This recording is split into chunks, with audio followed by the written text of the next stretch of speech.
My dear BBA students, in this video I am giving you important questions in business law and ethics unit wise, my dear students. In unit number 1, mercantile law and agreement, fraud and undue influence, void and voidable contract is looking important for short answer. And in long answer, my dear students, discuss about the special rules regarding contracts with minors అనేది important ఉందమ్మా.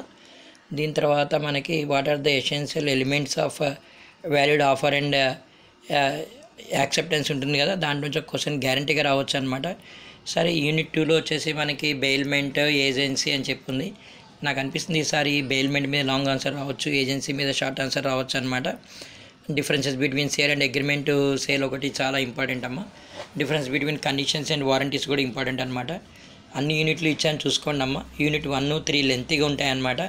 Directors మీద ఒక question అది రావచ్చు, అలాగే company meetings మీద కూడా question రావచ్చు అనమాట. సోషల్ రెస్పాన్సిబిలిటీ అనేది యూనిట్ నెంబర్ 5లో ఇంపార్టెంట్ ఉందమ్మా. అన్ని యూనిట్ వైజ్ ఉన్నాయి. I wish you all the best అమ్మ, బాగా చదువుకోండి. అలాగే difference between memorandum of association and articles of association, the clauses of memorandum of association కూడా ఇంపార్టెంట్ అనిపిస్తుంది మనకి ఇక్కడ. ఏమ్మా, wish you all the best. Causes of air and water pollution ఒకటి important. How to prevent air and water pollution అనేది మనకి important కనిపిస్తుంది. అలాగే ఈ కన్జ్యూమర్ ప్రొటెక్షన్ యాక్ట్ అనేది చాలా చాలా చాలా ఇంపార్టెంట్ అమ్మ, అది బాగా మీరు చదువుకోవాలి. ఈ క్వశ్చన్స్ అన్నీ కూడా ఎక్స్పర్ట్స్ని మనం కలిసి వాళ్ళ దగ్గర తీసుకున్నవి, ప్లస్ నేను కూడా టీచ్ చేశాను కాబట్టి నా ఓన్గా కూడా ఇచ్చాను అనమాట. అలాగే ఇవన్నీ repeatedly asked questions. Wish you all the best my dear BBA students. God bless you all.